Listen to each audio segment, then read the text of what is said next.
Welcome to today's Lean Forum. Delighted again to have Gwendolyn with us. So this is a bit of a carry on from the session before Christmas, which was a joint Shingo Lean Forum. I know a lot of you are quite keen to dig a bit deeper into what Gwendolyn's sharing around her work on visuality. So I'm going to hand over to John and Gwendolyn to run today's session. Thank you. Okay. Well, thanks very much, Elsa. So I'm delighted. Again, we had a lot of discussion after our last session. A very good back and forth between myself and Gwendolyn. And we hope to continue that. So again, the way we've structured this session, again, this is all about visuality.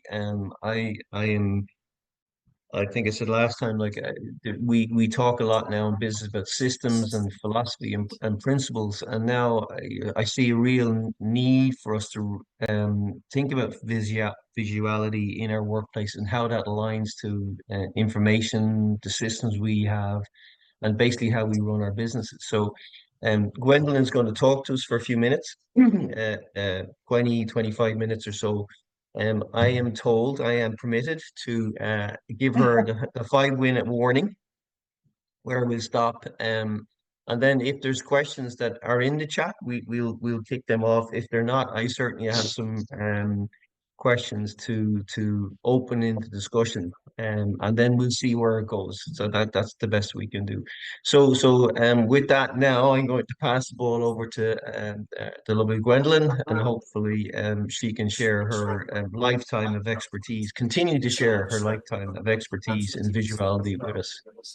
And we'll pass over to Gwendolyn. Thank you. Thank you very much. I am really delighted to be here. And my clumsiness continues because I can't seem to get the screen to show moi. So I'll just leave a little picture of me and hope that you can see me as a speaker. Mysteries of Zoom. The last time we met was really, really interesting because of the many questions that were raised, and also because of the questions that were underneath those questions. We could have gone in a number of directions. We could have pursued an area of particular interest to me, and that is the idea of language itself and its many forms. Visuality is a language, as you've heard me say before. But we're going to pursue a particular direction that came up throughout, and it was actually Robert who brought it up. So if you would permit me, let me begin with the presentation, and everything will unfold from there. Hopefully we can cover enough for this to be a contribution to your understanding, and also enable you to, in a sense, do something, have a conversation about what we shared here today, maybe create a visual device, maybe encourage someone else to start speaking the language of visuality. We would like something to come out of it, and we would also like you to be in touch with us if you want to. We are including our contact information, mine and John, because we are interested in your progress and in the impact of these webinars. So this is Clinic 2. Welcome, welcome. And I want to just do a really quick review, just 3 or 4 slides, so we remember that what we're talking about is visuality can solve problems. That's what visual devices do. They solve information deficits. They install a language of visual devices into your work environment, be it an office, a hospital, manufacturing, doesn't matter. The world is a world of information, and so is your company. But we want you to look a little bit beyond the problems that face your company today. They seem like big problems, and they will and can be solved through visuality. I've been doing this for a very, very long time, many decades, and I've seen the power of visuality. I learn as I do, and I have to tell you, I'm impressed. It's a field that once you fall in love with it, keeps feeding your mind and your heart. But we want you to ask the question, are the problems themselves the biggest opportunity? And our position is the notion, the strategy of visuality itself is the opportunity and its transformational potential. So fundamental to our discussion is this idea, because it is so, that visuality is a system of thinking first. It actually creates critical thinking in the user, the way that we teach it, the way that we train it, the way that we've conceived it, the way that it has taught us that visuality is a way of the mind seeing and putting pattern together. The mind is a pattern-seeking mechanism. Thinking is its expression. And out of that comes concepts and language. After we get the thinking part, it becomes a system of doing, a system of creating visual solutions. And this is what those solutions look like. What we want you to see here is the details of your operational system, of your leadership system, of your OPEX function, whatever it is, as visual devices, helping us remember, helping us go further, helping us mark the spot, anchor an understanding, and then build on it. These are details. The details are the devices themselves. This is the language. Wonderful, isn't it? We have about 100,000 primary examples of visual devices in our database. We've been at this a really long time. And I use our friend Taiichi Ono as an echo for this, because he said this, and we really need to take it seriously, that ultimately what Toyota is a place where people can think. They don't come to work at Toyota, they come to think, said Ono, and that was at least 40 years ago that he said that, and it's only gotten better since. Someday we'll talk about what's going on in Toyota and their level of visuality, because it's quite a surprise. Hope we have a chance to talk about that at some point. This is the way that I organize the segmentation of the language, the different dialects, the different rooms in the house that speak their own language, the different departments. It's called the 10 Doorways. It is explained in this book, which is a very good kind of encyclopedia of the basics. And the doorways are the segmentation. The first 6 doorways have to do with the core methods. This first method is work that makes sense. It's for operators.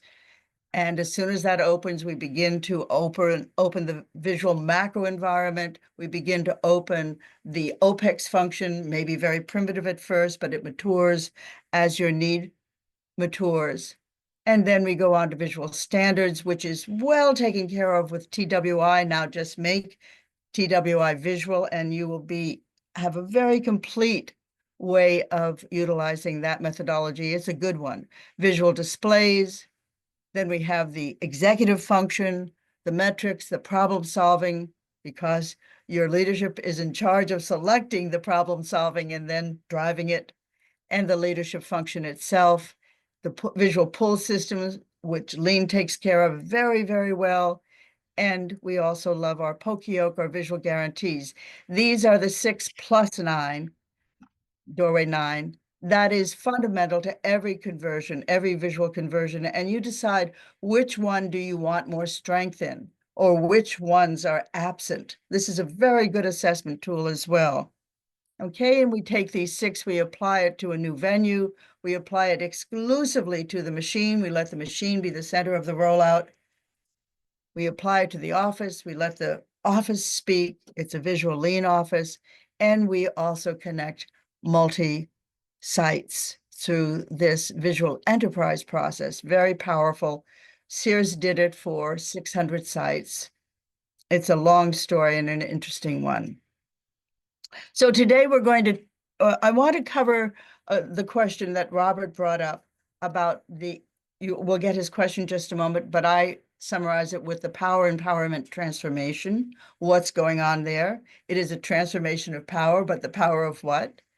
And what gets standardized? We want to talk about Gemba walks. This is a real real item for John Quirk, and he will vividly bring us into that when the time comes.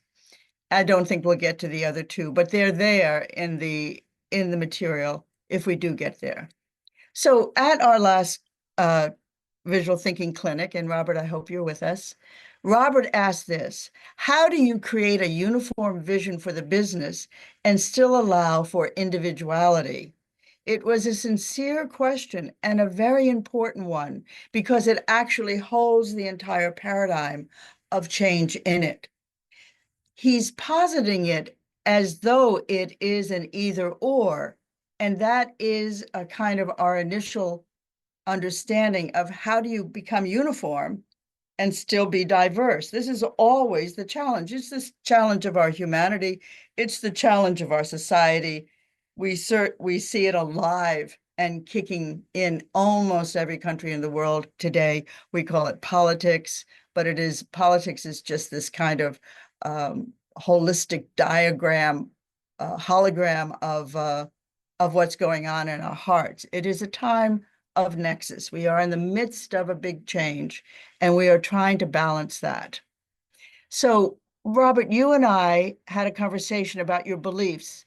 I was telling you to be patient and to adopt open-ended behaviors. And when I left that conversation and reviewed the tape, I said, there's whole pieces that I didn't even mention. And to be in a kind of feel integrity about what I share here, I said, I've got to bring more into it so that the view does not become just about him changing his ideas, but becomes about the organizational framework, the structure. So all of that's true and useful, but I want to add to it. I apologize. There wasn't time anyway, but it was very clear to me that it was an incomplete conversation. So I want to correct this.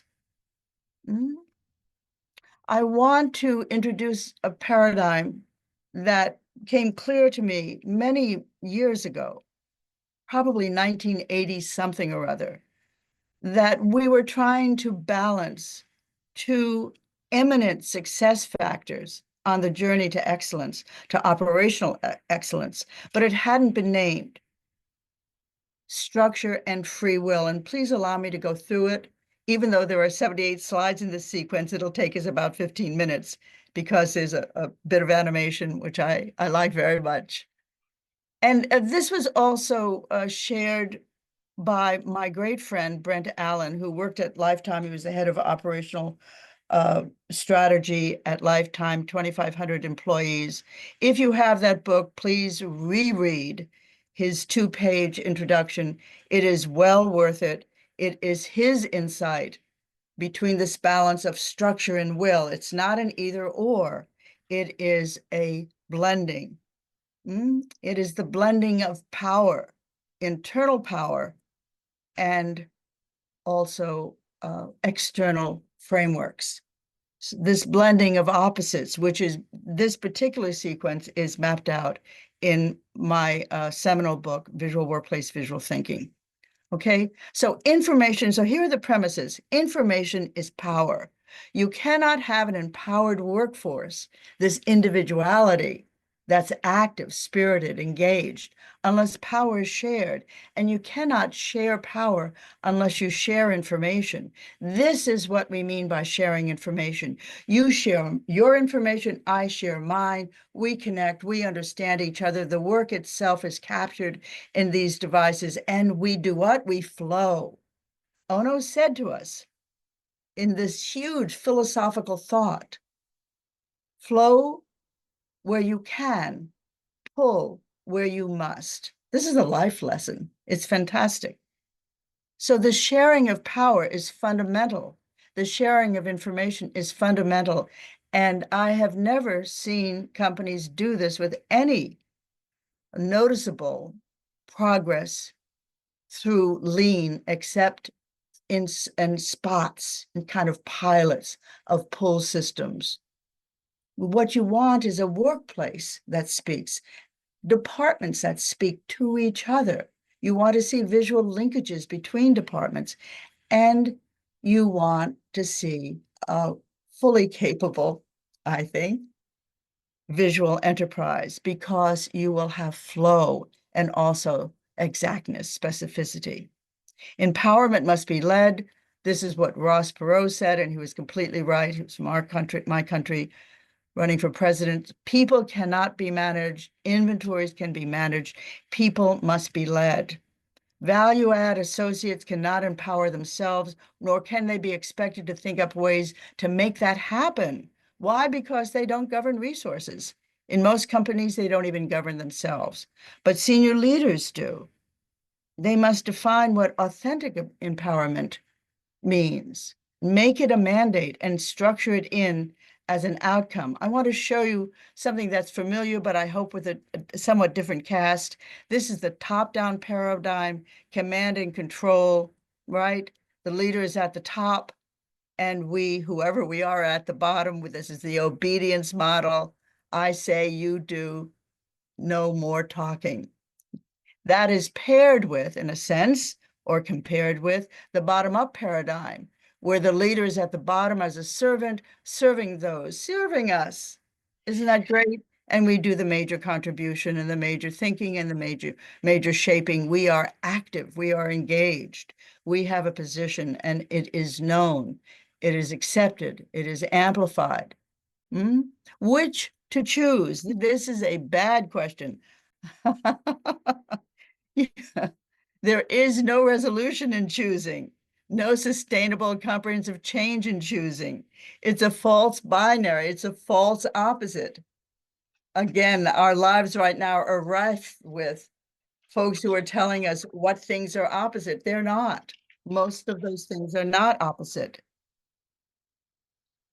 But a legitimate question is, what's the difference? So we'll just run that for a moment. I'm going to change the wording to make it easier for us to see the difference.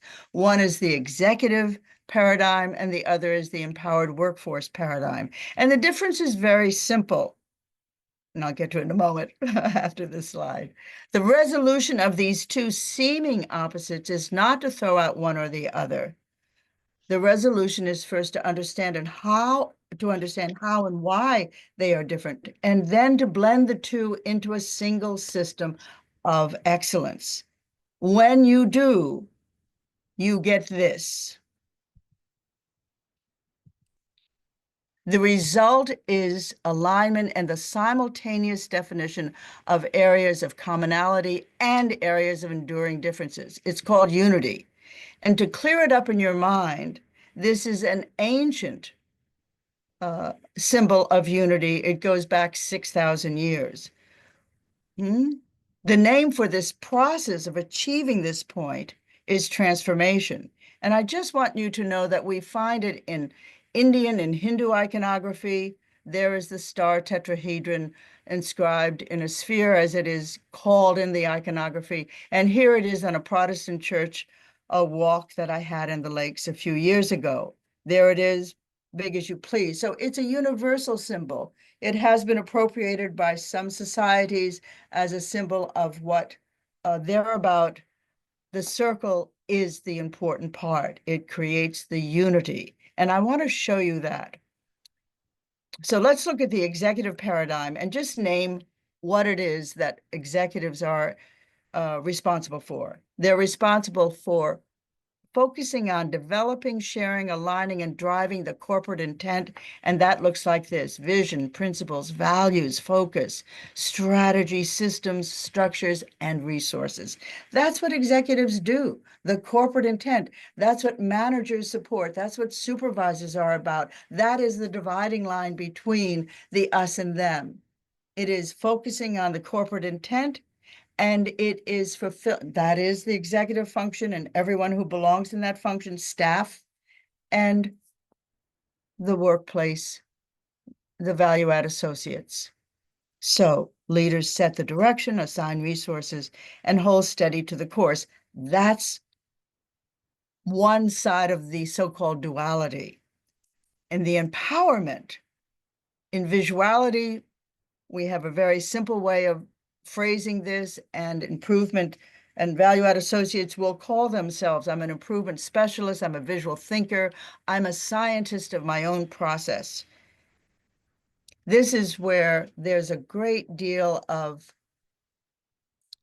the cultivation of thinking in the process of becoming visual. We are creating an army of visual thinkers, scientists of their own process. I wanted to just show you what work that makes sense does. This is a very specific curriculum, if you will.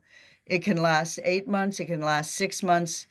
It can't last 2 sessions. Plan and do, plan and do. This is the yellow book, and you can see there's a lot in there that you can use right now without doing a big transformation that operators love to learn. They love to learn about the 14 principles of smart placement, which will create safety and flow at the same time. But this is the output in a visual workplace. This is the visual transformation, the output of these devices that speak the language of visuality. Okay, so want to just do this little diagram and then we'll move through the animation.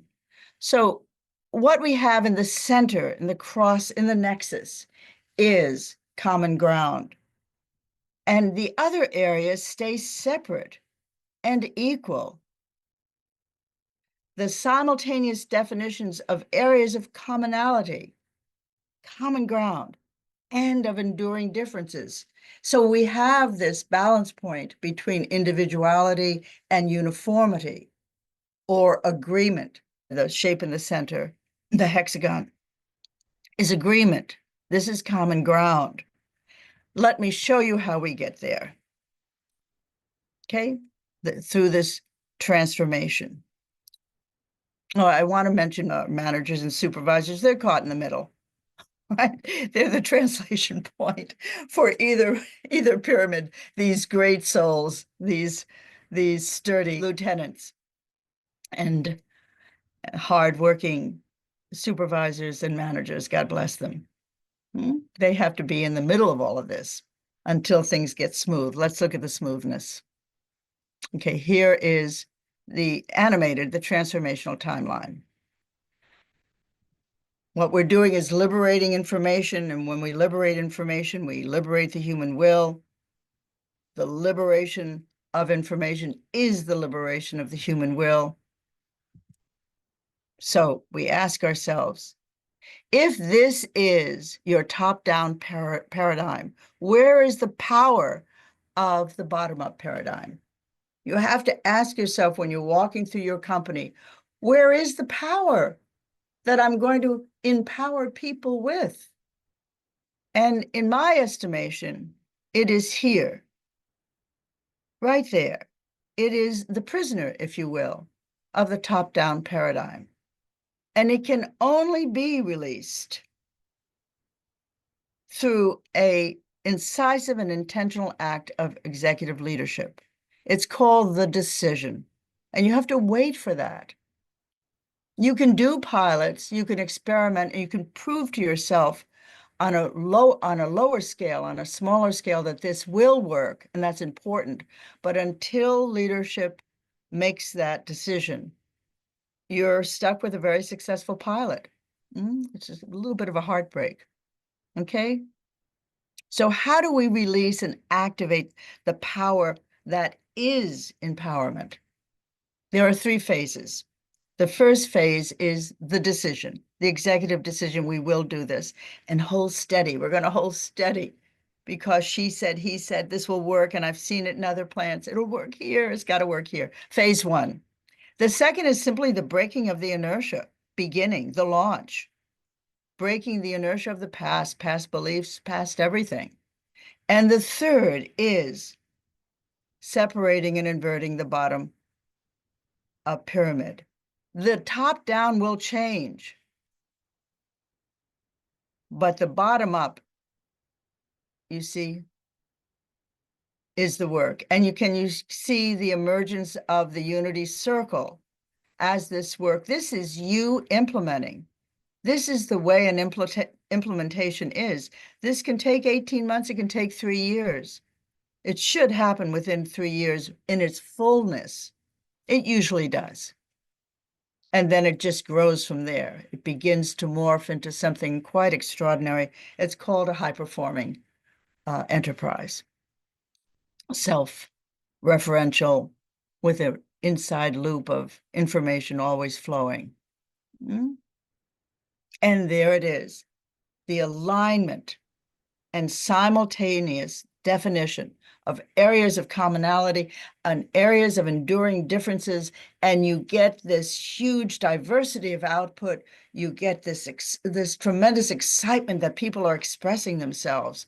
They want to express themselves. There's a wonderful poem by Gerard Manley Hopkins, which I will not read to you today, but it ends with, "What I do is me, for that I came." It's this gorgeous poem about kingfishers catching fire and dragonflies drawing flame. You can find it under Kingfishers Catch Fire. It's gorgeous. And it ends with, "What I do is me, for that I came." That is free will. We have to express. If we can express at work, then work becomes a place where we can grow. This is the meaning of transformation, and this is the work in my work that we do in transformation, visual transformation. I wanted to say something about what gets standardized, and this is actually the timing is just about right, John. I think we'll be set up for your Gemba question. I want to kind of emphasize this point that you have to decide what gets standardized and be careful, be conservative about that. You don't want to standardize the aliveness, because when you do, there is no more aliveness. So here's another paradigm that we share with our clients, because we want them to have language around this and understand that there's no conflict, but there is a very determined effort to balance, to explore and develop and balance. This is part of the methodology. It's implicit and explicit. So this is your conversion pathway. And again, I'm going to do a dual thing. This separation, one of the ways that we teach critical thinking, and you can try this out. We say, if there's one, make it two. If there's two, make it one. Find out what's in common. If there's one, make it two. Find out what are the differences, the telling differences between operational excellence. How do you divide that? So here's one way of doing it. Methodology, the operational outcomes, and inventiveness, the cultural impact, okay? So if we look at the methodology, you choose a methodology, a systematic application, a standard operating procedure, a step-by-step method, proven protocol, the recipe, and you learn it. And the width of the learning curve, which you see in white before you, as you see, begins very wide from the center conversion line and begins to hug more tightly as you move along the timeline, because you're learning. You know, you start here, you do something right, and then you start doing something wrong. There's the past, you notice it, you come back, you do something right, and then you kind of deviate and get caught in some kind of undercurrent, and you come back, you do something right, and the curve begins to diminish. You can count on it. That's why you have to keep going and enjoy yourself along the way. Be intellectually engaged and emotionally engaged. You don't have to riot.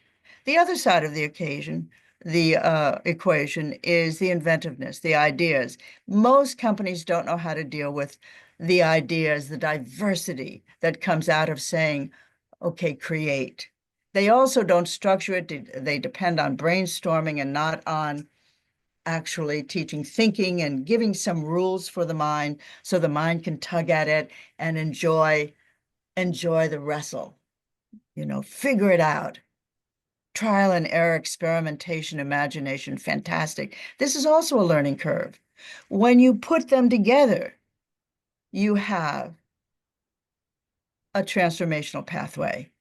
And you begin to progress with these X's. So I wanted to share that with you today because, again, when I was speaking with Robert, I was making it all about his behaviors, but that's impossible because he will hit against the inertia of other people very, very quickly, and it's very difficult to make progress. And so it looks like a binary, but it's a false binary. I either have to have a uniform this, highly standardized, or let people express themselves and we have anarchy, something like that. So that is what I wanted to share with you today. And now, John, turn it over to you. I hope that was helpful. Please visit this again. Please, if you do, I just want to say, if you do find it useful, let others see this video so they can, their brain will calculate the impact of what you saw on the screen, especially the animation, and they'll get more than one might think. Go ahead, John, it's all yours. So look, thanks, Gwendolyn. Like it's just always amazing to listen to you. We have poetry, we have some deep thinking, and we even get dip our toes into politics. So it's Yeah. always a fascinating journey. Now I suppose that again we'll take questions in the chat, Jim or else if you just keep an eye on that. But one thing that's really struck me, just in listening to you there, and this duality between we want to standardize, yet we want to have people free will. In the book Deep Excellence I wrote last year, the year before, this term participative transformation, which was again captured by the imaging around we have clear leadership and yet we have engagement from the um and along with that, then we have concepts of we allow the workplace to speak to us, and we allow structures and systems allow the workplace to speak to us. And then we need to have leaders who are engaged and can understand that language and are sensitive to those signals and can respond to them in an appropriate way. And what you're basically, if I'm listening to the conversation, the the, the science of work is that beautiful place where we respect every individual, we listen to people, and we understand that they are the scientists of their unique piece of work. And then the free will is about how they decide to display that language and how they teach their leaders to understand that language. That sounds like an enormously powerful approach to the way we design and develop work. We enable the people closest to the work to describe the language of that work and then teach their leaderships how to understand it. Yeah. Okay. Yeah. Yeah, John, thank you. Thank you. That's an interesting perspective. I think I know what you mean, and I think I agree with it. I'm going to try my own words and see if you think they match up with yours. So, the word that really jumped out at me when you were just talking was teach, that operators teach leaders. In visuality, it isn't exactly like that. Operators will show leaders. Well, again, it may be just semantics, so bear with me. I'm going to give you my take on what I think you said. That operators show leaders. They show them their visual devices. They demonstrate their thinking through visual devices. They demonstrate their understanding of the process and of what could go wrong and of their own information deficits. They demonstrate their understanding of information deficits by creating visual devices that hold the information that's missing. Because in visuality, the enemy is invisible. It's missing information. And missing information creates, on every level, a big problem. The liberation of information is the liberation of the human will. When you make it visual, you're onto something, right? And if you do the multiples of teaching people how to think and do this, you have a high-performing workplace. It just happens. I should say that is the nature of a transformation, a visual transformation. So the operator, because everyone by now knows about, meaning at that company, there's been a grooming process, a knowledge transfer training, that the visual workplace is about missing information. And what we want to do is we find that missing information by looking at our struggle. We call that motion. It's very metric oriented. It's very discernible. It's very measurable. It's moving without working. Your feet, your arms, your number of emails if you're an executive. Okay, your motion. And that points the way to changes needed. We need to share information, or we need to share it differently. It needs to be timely, needs to be complete, accurate, and within reach, accessible, highly accessible. It's the nature of a visual workplace. I want to explore a little bit, give you my take on visual leadership, what leaders do in terms of their contribution to visuality. Yes, of course, it is to make the decision to commit to the resources needed to not only break the inertia, but to invert the triangle. Of course, it's all very important. And there's more. The information deficits, the motion of the leaders.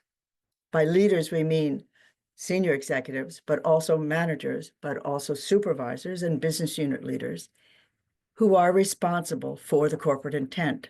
Senior leader defines, and everyone else operationalizes. That's the alignment. So there's a very nice match, very nice alignment, harmony. When a senior leader approaches me and says, I'm ready for me, what do you got for me? Teach me something, teach me how to be visual. I want to do visuality. I see the operators doing it, helping them. Can you help me? Yes, of course. And we take them through an introduction, takes 4 or 5 hours. And then there are work assignments. Probably it takes 2 sessions of 4 hours each, and then there's a work assignment. The work assignment is for the senior leader. And it's about the house, sort of the house of Toyota, sort of that architecture, but more dynamic. And in fact, when you look at the house of Toyota, if you kind of diagnose it, there's no engine. There's no way to drive it. There's knowledge, and there's a framework of association, of relationship, but it isn't really a mechanism that can be operationalized. It's kind of like an architectural list, shows relationship, shows weight, but doesn't really show process, how. It's more of a what. It works really well in Japan because Japan has so many such a built-in context. The behavioral norms of that society have reached from the Middle Ages forward and are alive and well today. They're being eroded or kind of shaken up a bit, but the basic structure of the society remains. People understand what they're supposed to do, and they understand the line of obedience, the line of command. It's a very, very subtle command, but it's a code, but people know how to do it. That doesn't work in the West because we're not just mavericks and renegades and free thinkers, but we don't like containment. It's kind of against not just the United States, although that's an extreme, acting itself out right now, but everywhere. People like to think they're free and do not like to see that they aren't. They don't like to have that, the rules read to them. Lots of evidence of that. So we have to build the context. But the first thing we have to build is ownership. The first thing we must do is position that leader to own that house. And the only way that I have been successful in doing that, and I discovered this about 2 decades ago, and man, was I lucky. I had a leader who was giving me a lot of pushback. And I said to him, okay, Jay, you do it. You do it. Tell me how you would build that house. And then that evolved a bit. And I now end up saying to leaders, all right, let's see the corporate intent. Let's get that on a piece of paper. Let's get that visual. Let's get that into an architecture. You could call it a house. I want you to build this house. If you haven't already built by corporate, I want you to deconstruct that house and rebuild it to your own specs. And I want that house to be a reflection of the completion of this sentence. I want this vision because it moves me. I want this mission. I want these values and beliefs, these principles, this strategy, etc. We're about midway through and it goes from there. This, I never get this macrometric, but we do talk about the macrometric, the driving metric, the be-all, the big cheese. What's the big cheese metric you want? And I remember in one company, the mission for the year was no more rework. It really ate this guy's lunch. No more rework. And man, that was revolutionary. It was just so, but it didn't begin by announcing it. It began by his owning it and his doing that work solo, allowing one other person to sit with him to be a sounding board throughout that process. And by the way, we suggested that he also get his team on board, but with the same assignment which he gave. He was the heavy. He said, okay, I want you guys to fill out this house. You work solo with one other person. That person's working on their own house, so you need a sounding board. I've got one. James is mine. You get yours. Shh, don't say anything. Don't share it. You can keep your ears opened, but you can't share it. You can't build it. This is not a committee. I want it as close to you as possible. You pick your partner. If your partner says no, that's a good thing because he doesn't want to partner with you. She doesn't, for reasons that will make it hard to kind of work if you ignore that. So find a partner and give a timeline. Consensus is an unnecessary process until there's disagreement. Consensus is that we will work together until there is enough agreement. We will actively surface our disagreements until there is enough agreement for us to move forward together. That's the way it is. So it's a worthy task, but you have to know what the opposition is. And then you have to be willing to engage in that process until we can move forward together. You see? So that's where it begins. And then there are 2 other main tools for senior executives and 3 main tools for the direct reports, those who operationalize the corporate intent. But it's a visual language. And like all visuality, at least on my watch, the way the methodology is as I discovered it, is that free will, that free thinking process of discovery creates the ownership. And it's authentic. As consultants, you're in charge of authenticity. You spot it. You let the adults be adults, but you look for those subtle political urgencies, right? That's your job. So that's what I wanted to say. I was taking notes while you spoke. So let me just see if I-driven. I-driven, you want that.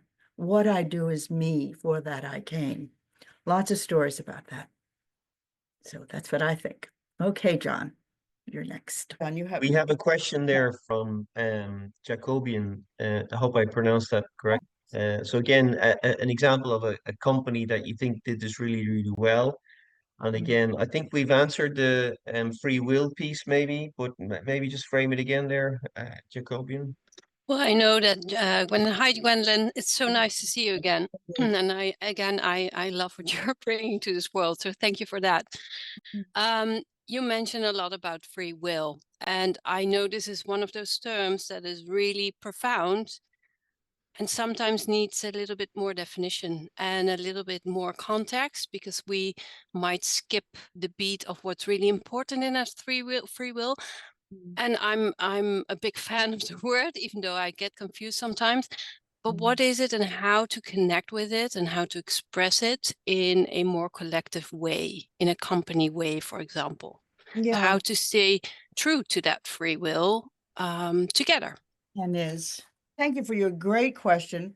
I have never been asked this before, so I don't know if my words will really hit the spot. But as I think about it, free will is a resource. It is a source.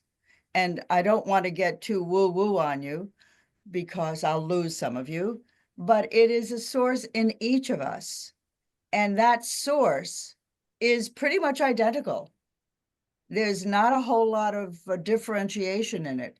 It's sort of like two eyes, a nose, and a mouth, and two ears. It sort of comes with the human. That's the way we're constructed. It's like, you could even think of it as a temple, a little altar inside of you. It's a place that is you, and it needs to be respected. And there is nothing as distorted as when the will is kept imprisoned.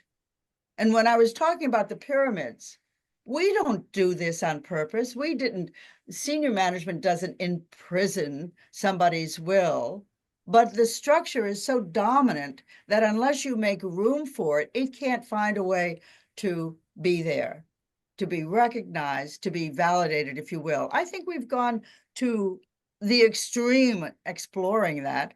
I don't like some of the directions personally, some of the direction that freeness is giving us. But in the workplace, there needs to be this balance point of the letting people feel their own power. And you know, I just am embarrassed by the language is not clear enough for you to understand. I'm not talking about anarchy or people having their way with the company. I'm talking about using that resource as a resource. When we say people are our most important resource, what is it they bring? They bring that. They will align with your will. If what you want is close enough to what they want, they will enroll. They will enroll, but it is their decision to get behind it if they hear the resonance. So I hope that gives you some sense of it, but it is not a collective. We are individuals, and it doesn't have to be everyone. A lot of people want to hang back. A lot of people don't want to take the chance, but they will when they're ready. You let the adults be the adults. If there are grumblers in our midst, we don't mess with them. We don't ask them to change. We don't tell them what's correct. We don't try to standardize their behavior. Just don't hurt anyone. Don't hurt anything. And if you want to stay grumpy, be grumpy, do excellent work. Do excellent work. That's all. We're not going to. So, those are all organizational development, behavioral things, but it's absolutely implicit in respecting that piece. And I hope that helps. Does that help a little bit, Jacqueline? Absolutely. And I wonder, but that's perhaps for another conversation, executives can, because it can be a blind spot, I guess, for a lot of executives that they are kind of locking the free will of the whole, that they're not freeing it, not letting it go. How can they help themselves? So I've seen, again, we talk about this standardization, and you mentioned very articulately there, Jacobian, about the free will. So we see leaders not being able to express their free will because they're stuck in a system. And it's fighting against their heart around the things that they want to do and the people they want to encourage and the things they want to say. And sometimes they don't even have the skills to say those words in the right way. So unknowingly, they end up trapping people's hearts, trapping that free will. And I think that's something that, is weighing heavy on my heart. It does trouble me that I see leaders robotically go about their walks, their morning walks, their tier meetings, and like, you're going to do that for the next 5, 10 years? So what are you trying to do in that space? What's the purpose? Are you ticking a box? Or you just want to show up at the meetings and say you're being there? What are you trying to do? And it has to be in this space around, I want to enable the free will and thinking of that team so they can be brilliant. Yes, John, yes. I know I'm interrupting, but I need to say yes, that's exactly right. What does excellence mean to you? What does excellence mean to you, operator? What a great question. Neuroscience supports you 100%. The mind is a pattern-seeking mechanism, period. This is built in. And when you ask for the discovery of excellence, the mind hears you say a higher level of pattern. A higher level of pattern. I can do that. That's why we put borders down on the floor in order to surface the pattern of work. Operators love that. Borders aren't lines on the floor. They're functions, they're boundaries. They are part of the pattern of work. And when we can see that pattern of work, we can improve it and improve it mightily. Dig in smart placement, 14 principles of smart placement. We are asking operators to use the higher resource of who they are and who I am. That's what joins us. This liberation, if you will, of the free will. It's in perfect alignment. You see, we ask for discovery. We already know that 50% of the involuntary function of our brain, which is already 90% of the brain, is dedicated to finding, I'm going to change that, to seeking, finding, and interpreting visual data. And then turning that visual data into information and turning that information into meaning, and we act upon that meaning. We act upon it. It activates us. We understand. We can move forward with confidence and curiosity. We cultivate curiosity. We cultivate reverse thinking, inverse thinking, flipped thinking, bilateral, unilateral thinking. We cultivate that as part of our thinking about visuality because it is such a ready fit. We act upon it. And what does that result in? Well, it is called a visual transformation, and it results in fantastic quality, speed, profit margins, and joy. Visual transformation. Exactly what you said, John. Exactly. Thank you. And I think we should need to add something about the Gemba walk now. Gemba walks. Here's what I'd like you to consider. I would like you to consider doing your Gemba walk or asking your team to do their Gemba walk and share something of themselves. We do it two ways. We do it many ways, but the two primary ways is that we do it through principles, bunch of principles. Everyone's a problem solver. Defects, don't make them, don't take them, don't pass them on. We call them T-shirt principles. Defects, turn around, don't make them, don't take them, don't pass them on. T-shirt principles, quality is free, don't automate mistakes, things like that. We have a list of 84. And as an exercise to kick this off, we say, we're going to ask you, the senior leader asks for this as part of the deployment of this OSIT, the Operation Systems Improvement Template, part of getting that common knowledge, popular knowledge, that high level concepts out. Gemba walks, we want you to begin with principles. We have a list of 84, 150 principles, whatever. Go through this list in the classroom or out and divide them into the ones you like and the ones you don't like. That's one way of doing it. Or divide them into quality, continuous improvement, learning, leadership, things like that, design. Okay, divide them up if you wish. But what we're going to do is ask you, we're going to do a pilot on this, always do a pilot. And we want you to integrate principles into your Gemba walk. We want you to share something of yourself.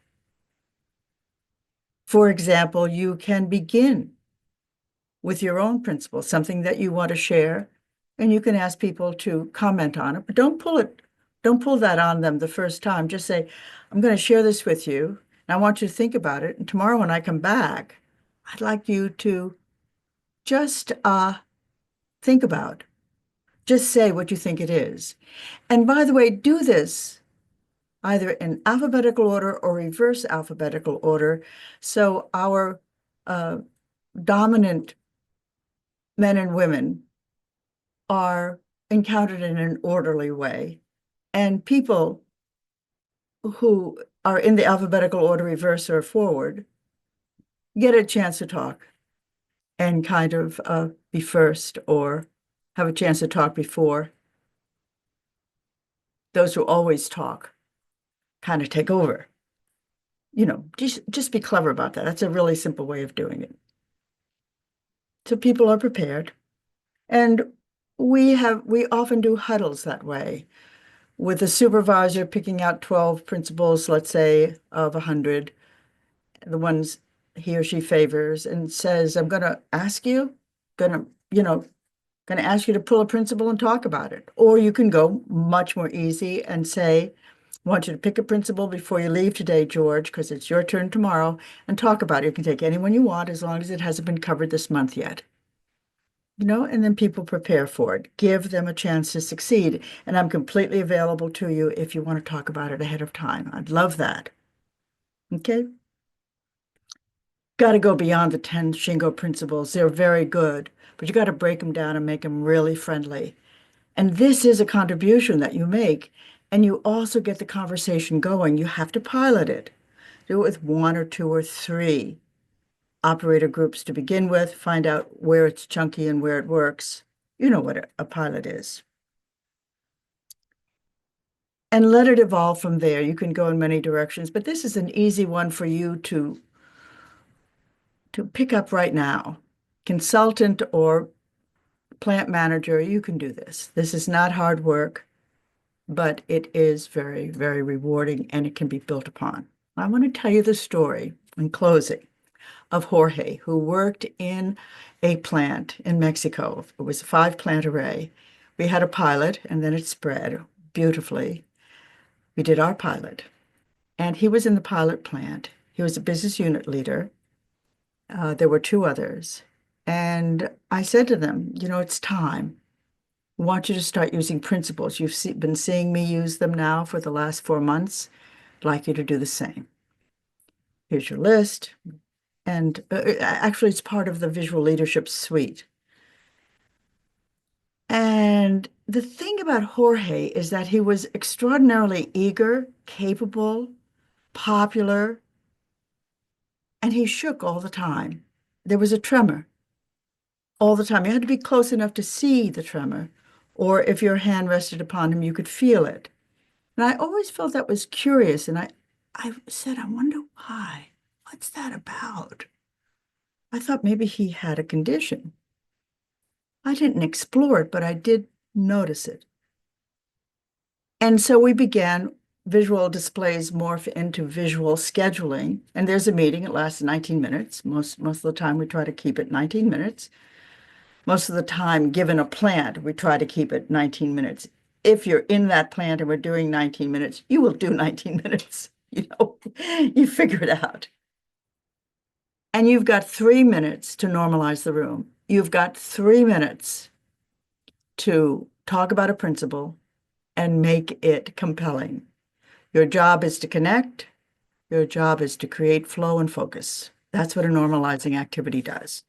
It levels the playing field, it gets people connected and ready to be part of your session. And Jorge spent the whole weekend working on his thinking about principles, finding anecdotes. His wife told me about it, and she laughed. She said he loves this. He comes home, and all he's talking about is Churchill and Chavez. Oh, Cesar Chavez. Oh, golly, forgotten his name. And he wants to offer something that is interesting, and he tries it out on me. And he, you know, I noticed he was drawing pictures, and one day he brought a cartoon he had made. It was really lovely. He stopped shaking. He became a rock star. People never missed the first 3 minutes of his meeting, which means they never missed a meeting. because he gave something of himself. Leaders need to grow too. And you, if you're an executive leader or if you're a plant manager, you say, what does growth mean to you? What does growth mean to you? You ask that question. You've answered it for yourself. You've expressed it to a great extent through the OSID or some iteration of the OSID. Then you move on to the X type, et cetera, et cetera. What does growth mean to you? And maybe you, as a senior leader, have found 5 categories of growth that interest you. And you don't assign which ones. You say, pick one. And find a buddy who's either doing the same or different. I want you to have a conversation about this. I want you to take it seriously. I want you to develop your skill and your strength and your love of this plant and of the work that you're doing, because it's important. And I want you in 5 years, as John said, to keep doing it. And I know, because I know about myself as a senior leader, that the extent that you can grow yourself, you'll stay interested, because it will be discovery for you. That's what we do in a visual transformation. That's the underneath meaning of I-driven. That is the way that what happens when the decision is made and the inertia is broken. That is the way the paradigm, the pyramids turn upside down and get nested and aligned and create the unified, highly diverse, enduring differences, but areas of commonality in a visual transformation. The plant becomes visual, the workplace speaks, but you can also feel the mind of the plant and the heart of the plant and the consciousness of the plant. It's there. It's there in your Obeya room. It's there in your visual scheduling room. It's there in the work area for the operators. People don't come to work. People don't come to Toyota to work. They come to think, to create this field of endeavor. And it's beautiful. Thank you very much for listening. I just want to say thank you to you again. I loved the last session. I loved this one even more, to be honest.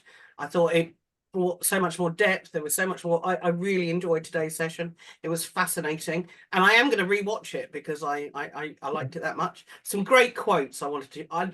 To me, that one where you said you cannot have an empowered workforce unless power is shared, and you cannot share power unless you share information. You know, that's brilliant. Do you know what I mean? And I think everybody should take that on board. Lovely to see everybody. We will send around notes about the next few sessions. I'm hoping we can get Gwendolyn to coming back.